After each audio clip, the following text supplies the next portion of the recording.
You're listening to Boobies and Newbies, brought to you by the Frolic Podcast Network.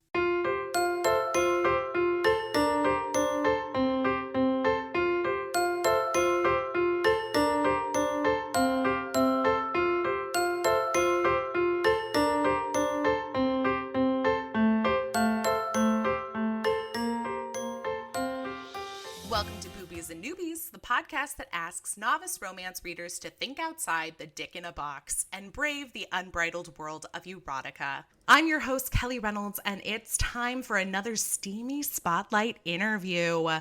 Today, I'm sitting down with Angie Hockman, author of witty, swoon-worthy romantic comedies. Her debut novel, Shipped, was named a Best Romance Book of 2021 by Entertainment Weekly, BookBub, and Goodreads, to name a few. And now she's back with her second release, Dream On, available just days from now on July 5th. Dream On puts a fun spin on the amnesia trope, which, if you listen to this podcast, you know I have thoughts about. That being said, I absolutely adored this one, and I have no doubt it'll be topping so many summer reading lists. So before I get too far ahead of myself, please allow me to introduce today's guest, Angie Hockman. Hi, thank you so much for having me on. Yes, well, thank you for being here. And I have to tell you, I think my favorite thing when preparing for an interview is, I don't want to use the word stalking, but gathering up as much information about the authors I'll be talking to. And I happen to love that on your website, you have a 10 fun facts about Angie blurb. I do indeed, yes. So I think we would be remiss if we didn't mention some of these fun facts about you. So, I mean, coffee or tea, you say coffee, excellent choice. I feel like you can't go wrong either way. However, I want to skip right on down to your favorite wildlife encounter because it's unlike anything I've ever heard. Oh my goodness, yeah. So my favorite wildlife encounter was back in 2017, I had this awesome opportunity to travel down to South Georgia Island, which is in the Southern Ocean, just like a hop, skip, and a sail away from Antarctica.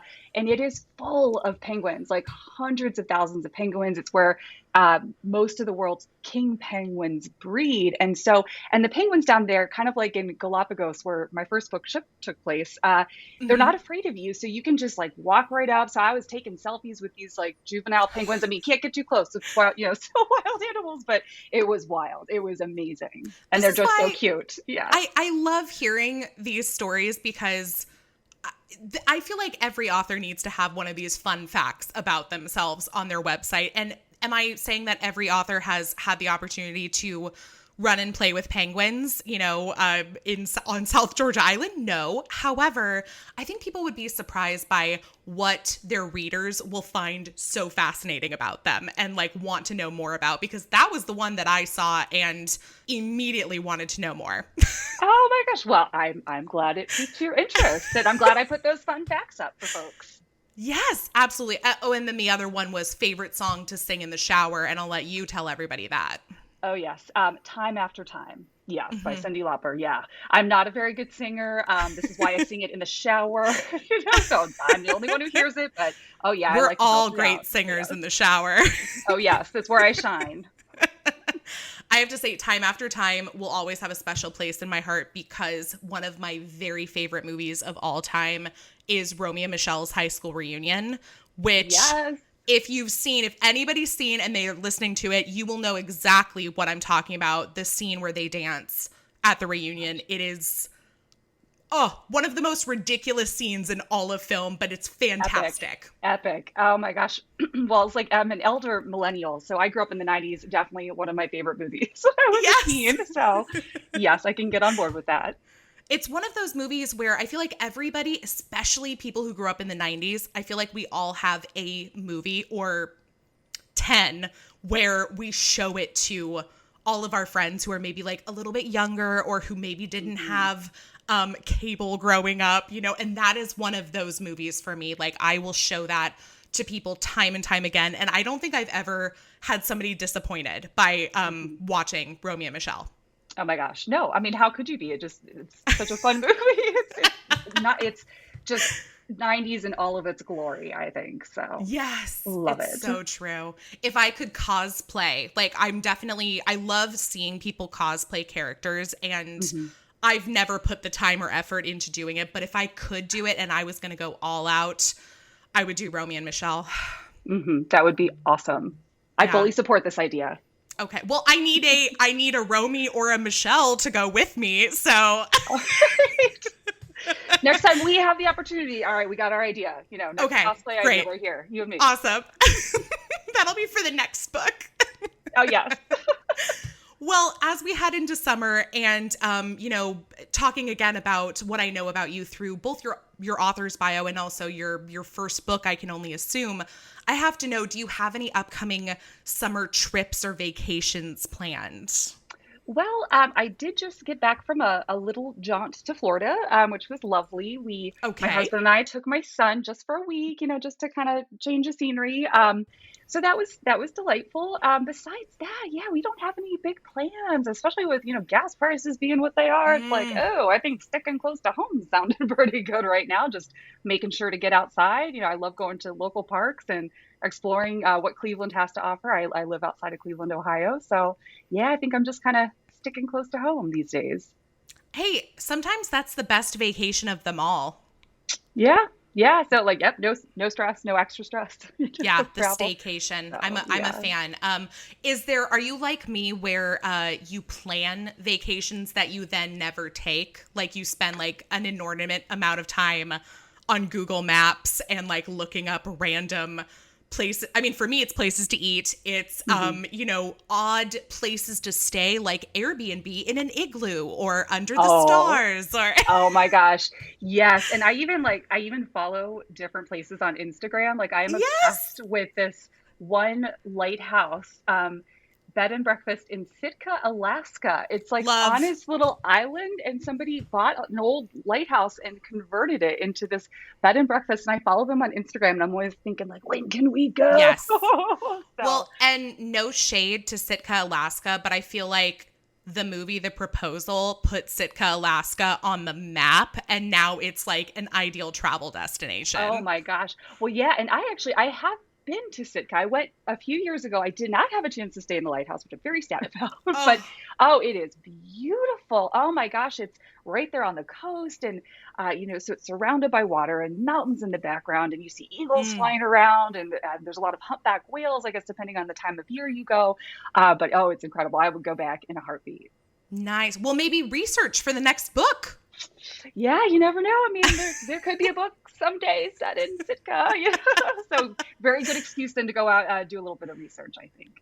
Yes, I agree. I agree. Well, so according to your author's bio, you also have a background in law, education, and ecotourism. So naturally, of course, I'm wondering how all that translates into this venture of writing romance. So, how and when did that all begin? Well, that's sort of a funny story. Clearly, it took me a very long time to figure out what I wanted to be when I grew up. I definitely tried a few different careers. So I started writing in my, about mid to late 20s, and it was when I was teaching English. I did Mm, a stint for about 3, 4 years teaching at an independent school in Virginia. And it's funny, I did not like I worked for this independent school, and they did not require that I actually have a teaching license. I'm like, are you sure you want to hire me? Like, and they said, well, we know your background, and I had been coaching at this school for a couple years and subbing, and they were familiar with me. They felt comfortable with it. But yeah, so as I'm teaching English to these eighth graders, I started thinking, well, I love to read. I love books. I love mm-hmm. stories, and I thought, well, maybe I could come up with a story someday. I have my brain kind of spins around and pings around like a pinball a lot, and maybe I could just try putting some of my ideas to paper. So I dabbled for a long time. I dabbled for years before I really kind of got serious about it and told myself, I'm going to actually finish a book. I'm going to try to get it published, see what happens. And yeah, so it was, about 7 or 8 years, I think, of dabbling before I actually got my first book published. I'm a fan of dabbling. I call it hustling personally. Like that's just I live a very hustler lifestyle. Love So it. I'm a fan. I'm a fan. considering you were working with, eighth grade, I'm wondering, did you ever consider writing young adult? Like, or was it always like, I want to go straight into writing romance? No, so it's so funny. The very first book I attempted to write was a YA fantasy. This was, around the time when Oh, Twilight was so big, and I thought I'm mm. gonna write a YA fantasy, and oh, it was so bad. It was so bad. But it was good though, just for practice. I mean, and so that prompted me to, I started picking up books on craft, and I Mm. took a little online class, and so it was a good learning experience. I don't think I ever actually even finished it. I think I got about 150 pages in, and it is now in the dark, dusty bowels of my hard drive somewhere that will never see the light of day. It's really, truly awful.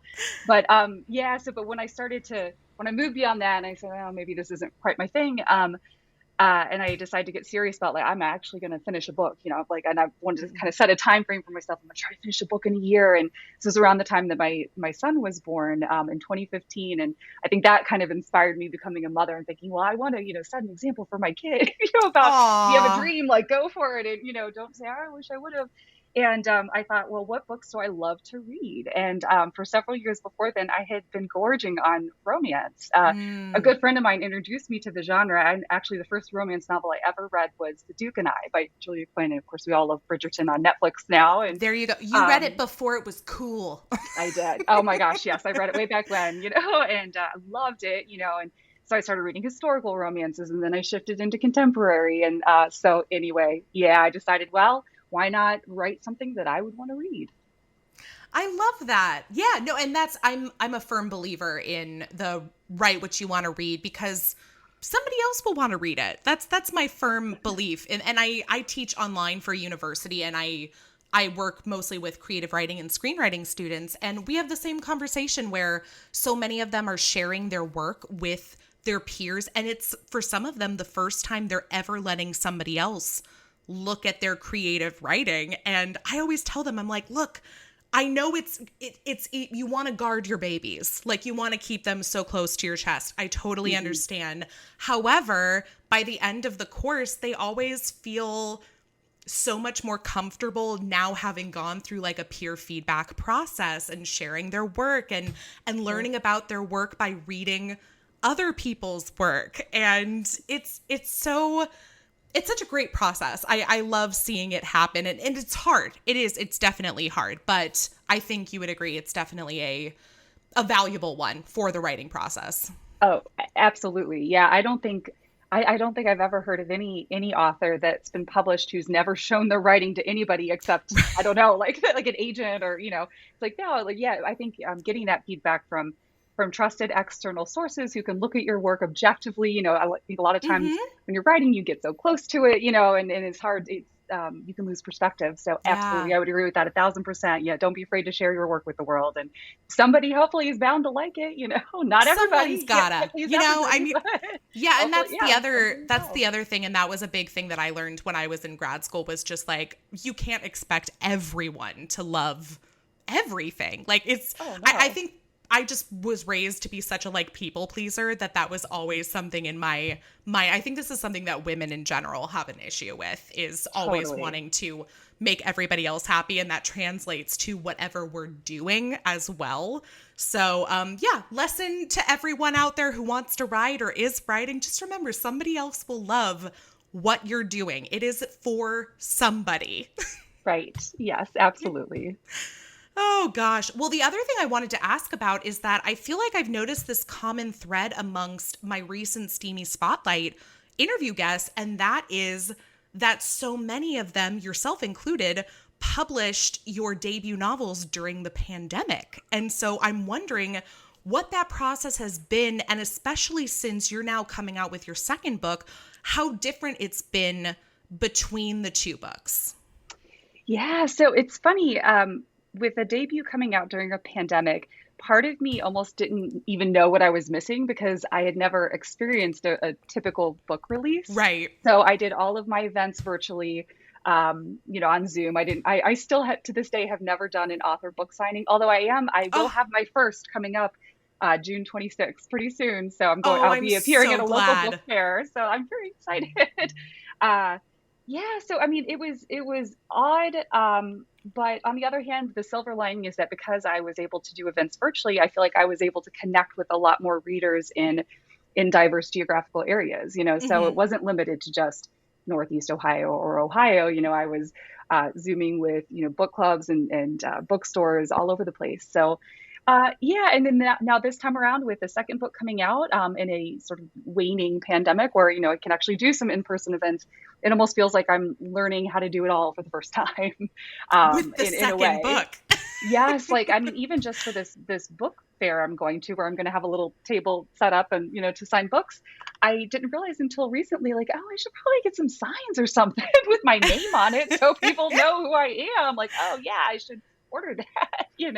So little things like that. I'm still getting up to speed on, but it's fun and exciting. Yeah, I can't wait. I'm excited for you. I'm so glad you get to have some in person time with other, readers to actually like connect. I mean, I do Yes. appreciate the virtual events, and personally I do hope that they continue in addition to in-person events happening Hmm. as well, because I'm like you, I want to attend a virtual event that's happening in Ohio and then also one that's happening in LA in the same day. And I can't do that because I live in Oregon. Right. Oh, yes, yes, exactly. I would love to see that continue too. It's like have some in-person events and virtual events. I think that Yeah. would be the best of both worlds. I agree. So fingers crossed, we're going to manifest that for all of the book events moving forward into the future. But let's talk about Dream On.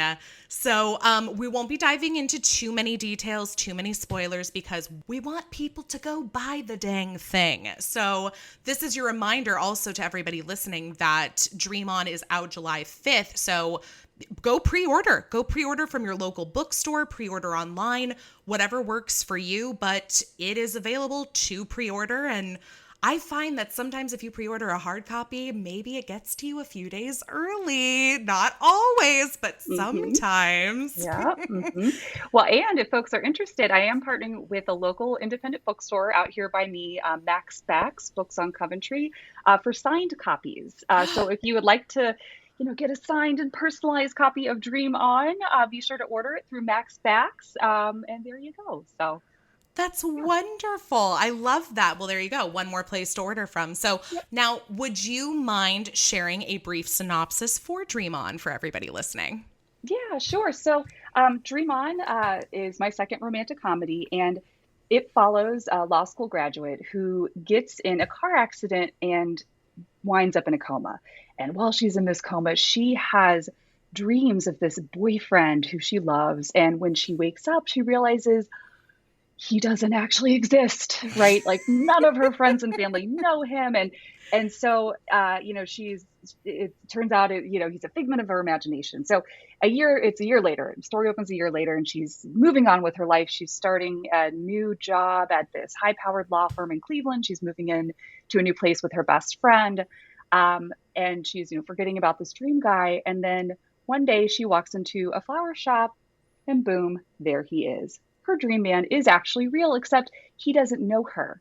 But then somehow she knows specific things about him that she couldn't really possibly know. And so they decide to get together to try to figure out this mystery and embark on a little romance. But I think along the way, she starts to question, well, maybe fate's, is this guy fate, or is fate have some tricks up its sleeve? So it was definitely a fun one to write. Lots of mystery, uh, banter, and flowers. So I mean, two of my favorite things, banter and flowers. Love it. Well, and add in mystery. That's one more. So yeah, fate's a fickle bitch for sure. So hmm hmm I'd love to know, since you mentioned fate, I'm curious, what are your feelings on the topic? Because I think what I find so interesting about romance readers is that I feel like there's a large chunk of people who read romance purely for escape.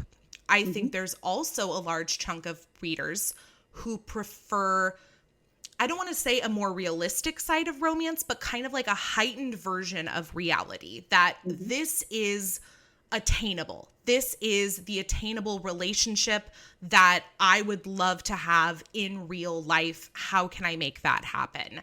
And fate is one of those things that I feel like it is always kind of a tricky subject amongst readers, because I think some people really buy into the concept of fate and soulmates and destiny. And I think so many people are also thinking that those other people have too many crystals in their house, which no shade, because I love me some crystals. So I would love to know where you land on the fate debacle.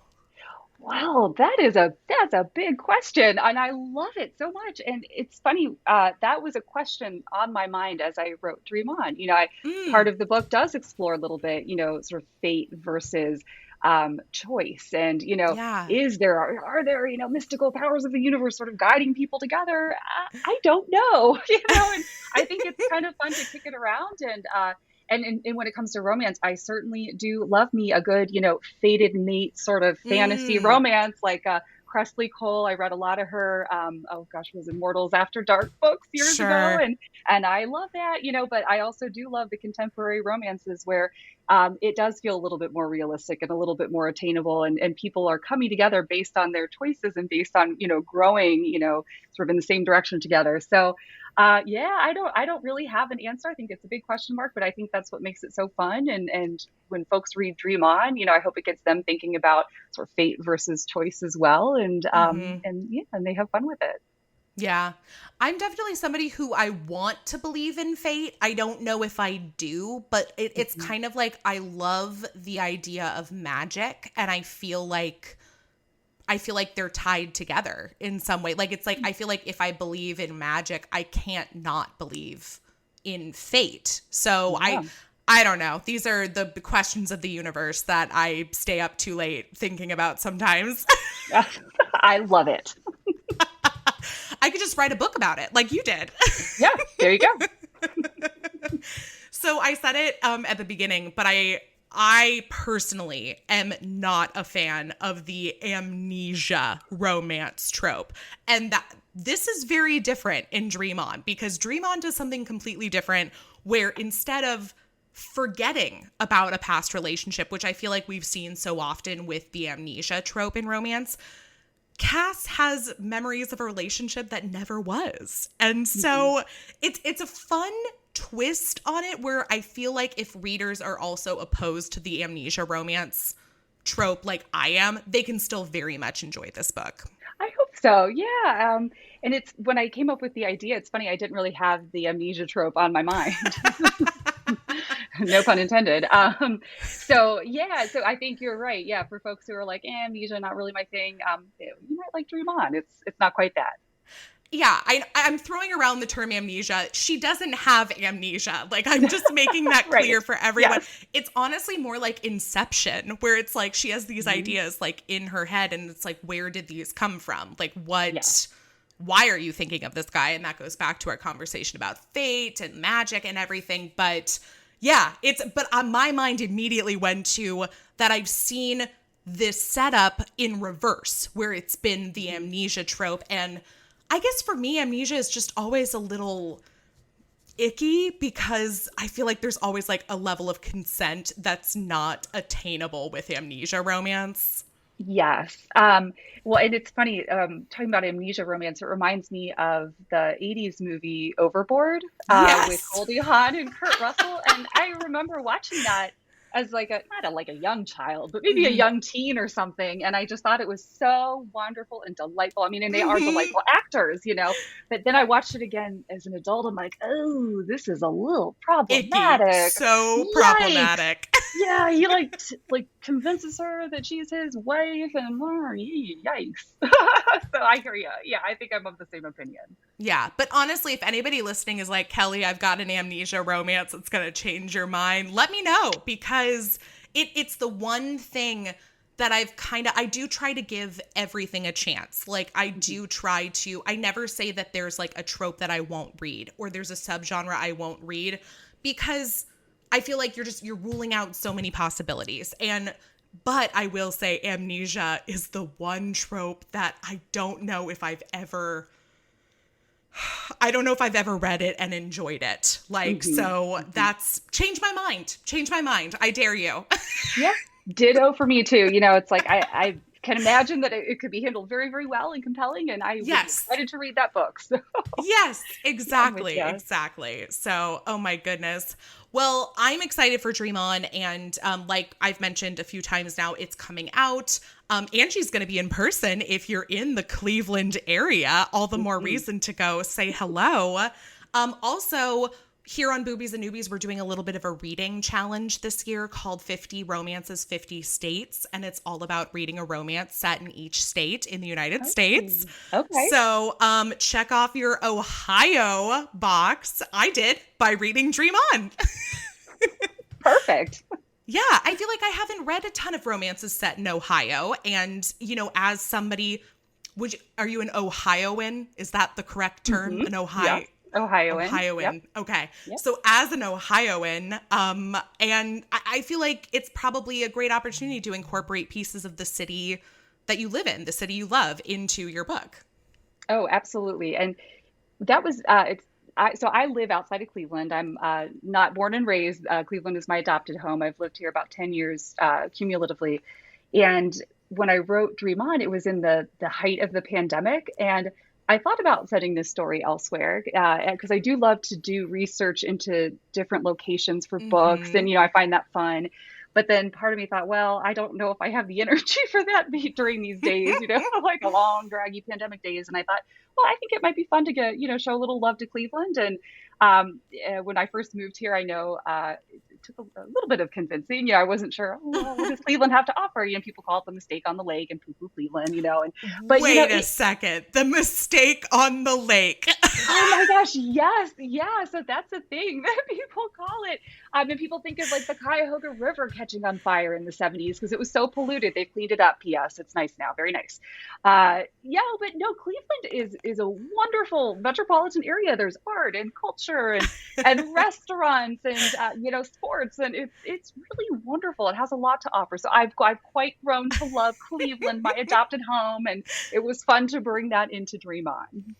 Yeah, I feel like one of the reasons I wanted to do this reading challenge was I love when I don't get to travel in real life, which I usually don't because like I said, I plan trips and then never take them. I also am not rolling in the money to be able to take the trips that I want to take.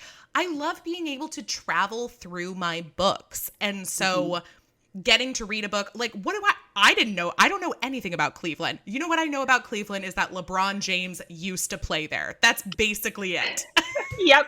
And I think that's the rest of the world too. I mean, anytime I've ever traveled internationally and maybe I'm chatting with a taxi driver and they say, where are you from? And I say Cleveland. They say, oh, LeBron James. And I say, yeah, way back when, you know, but yes, you got it.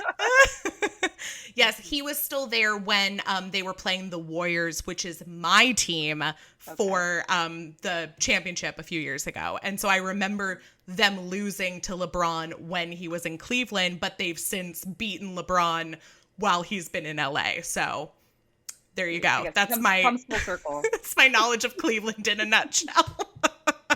So no, I appreciate reading stories set in, honestly, cities in general, because that's the other thing is I feel like there aren't enough romance novels set in the city. Like I think so many of them take place in small towns, which don't get me wrong, I adore. I also love when books like Shipped take place in remote locations on, you know, the Galapagos Islands. Like that's exciting. I don't get to read that very often, but I'm a city girl. I was raised a city girl, and I feel like the bulk of our city romances take place in New York, sometimes LA, but I feel like they get it wrong a lot of the time. And then there's like a weird large amount that take place in Seattle, but there's so many other cities in America that I feel like are just so worth highlighting. And so great.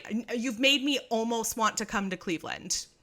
Well, excellent. Then mission accomplished. Looking ahead, are you already thinking about what's up next for you? Yeah, so I have been chipping away slowly at my next book. I have an idea for it. It's not under contract yet, all the fingers crossed, you know. Yes. It's another romantic comedy, and I'm thinking I'm thinking about setting it in a more remote location along the lines of Sitka. Shift. Sitka. Yay!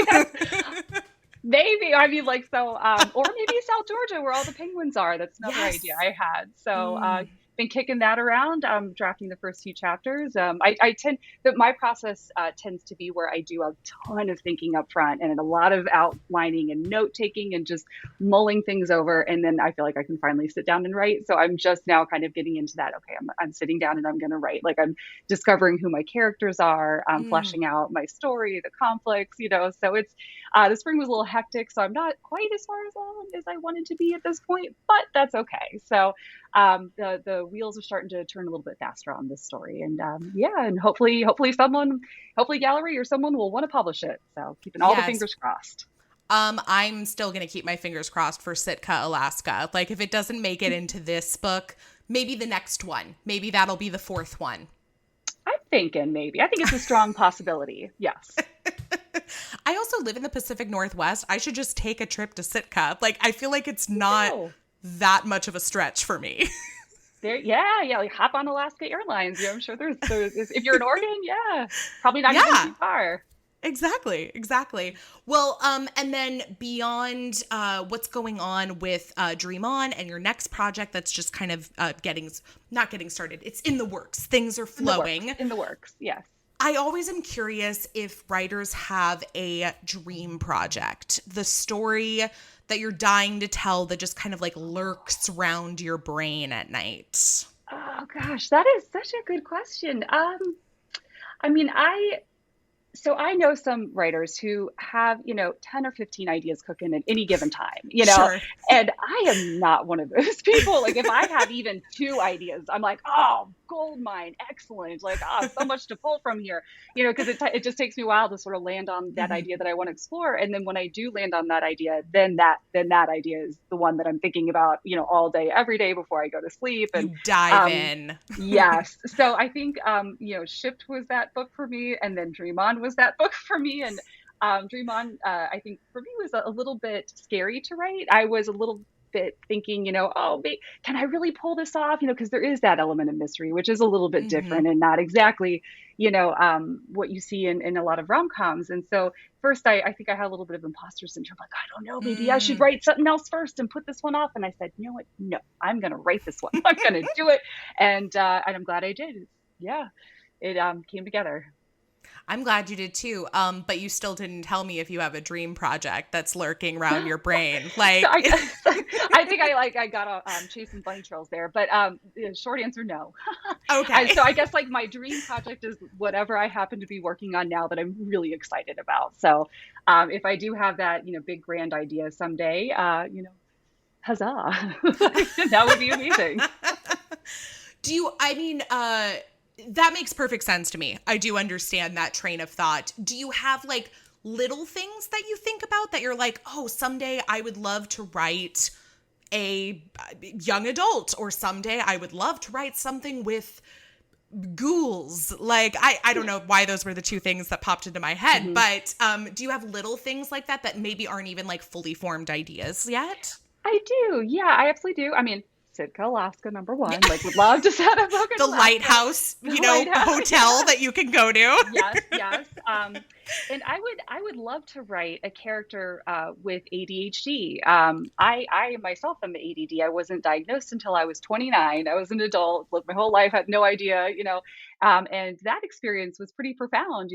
Going through your entire childhood, being told, "Oh, you're just so careless. You make these careless mistakes, and you're just lazy when you don't want to do something." And finding out as an adult, like, "Oh no, like my brain just operates a little bit differently than other people." Yes. I would love to explore that through a character and how maybe somebody in that sort of situation, like maybe an adult woman, is navigating this, and how it impacts, her relationships and her view of herself and Yeah. capabilities. So that's my one, I think, kind of a nugget there that I would love to explore someday in the right story.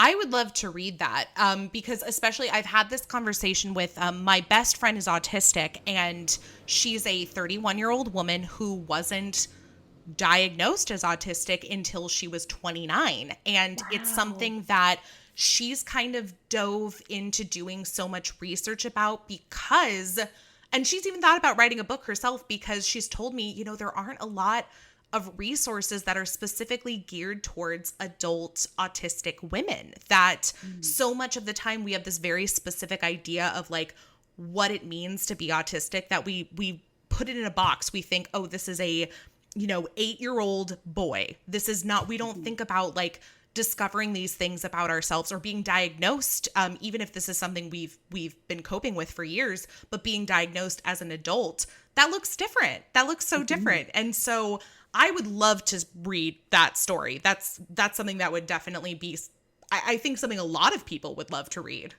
Oh, thanks. Yeah, I mean, I'm excited about it. You know, one day I would love to delve into a character, who has ADD. She finds out as an adult, and especially because I feel like women my age, sort of the older millennials, folks who grew up in the '90s. I feel like not many girls were being diagnosed in the '90s. It was very much No. seen as like a hyperactive little boy's disorder, and Yes. that's why it was like none of my teachers ever, flagged it for my parents. My doctor never, Mm-hmm. caught it. So I think it is fairly common, maybe for like people my age. I don't know if the numbers of girls getting diagnosed today is different. Yeah, I feel like it probably is a Sure. little bit, but yeah. So it'd be interesting to explore that.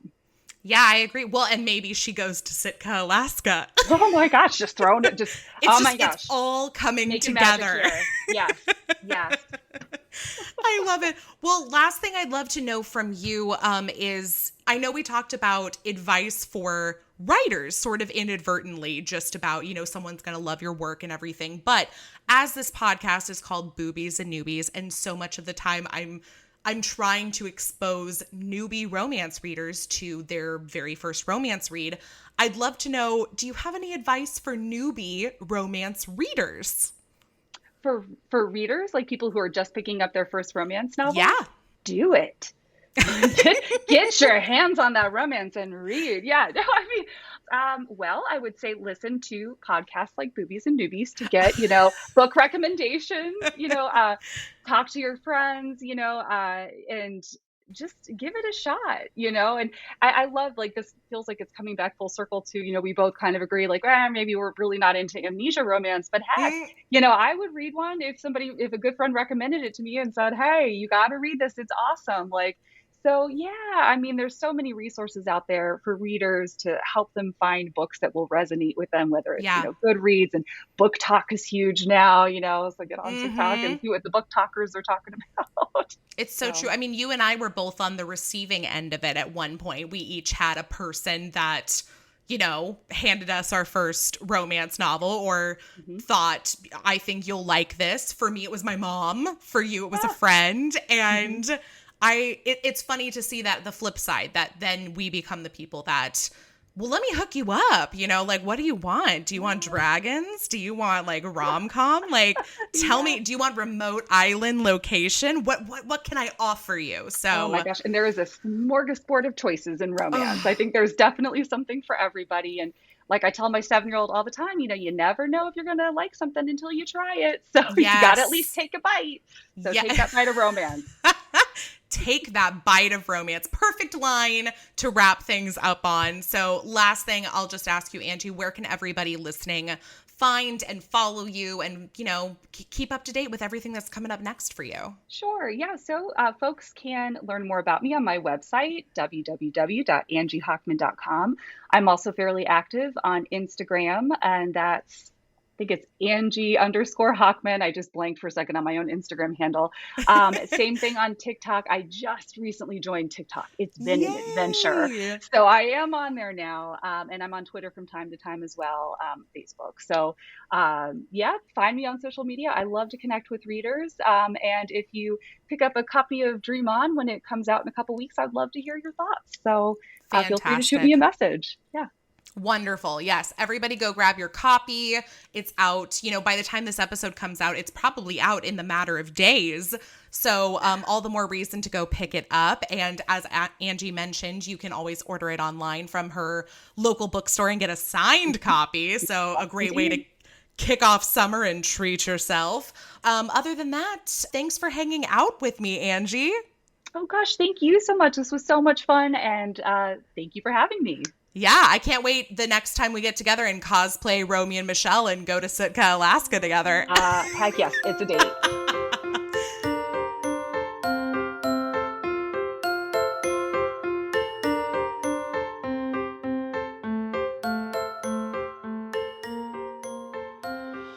Thanks so much for listening. Boobies and Newbies is part of the Frolic Podcast Network. Find more podcasts you'll love at frolic.media/podcasts. You can follow Boobies and Newbies on Facebook, Twitter, and Instagram at Boobies Podcast.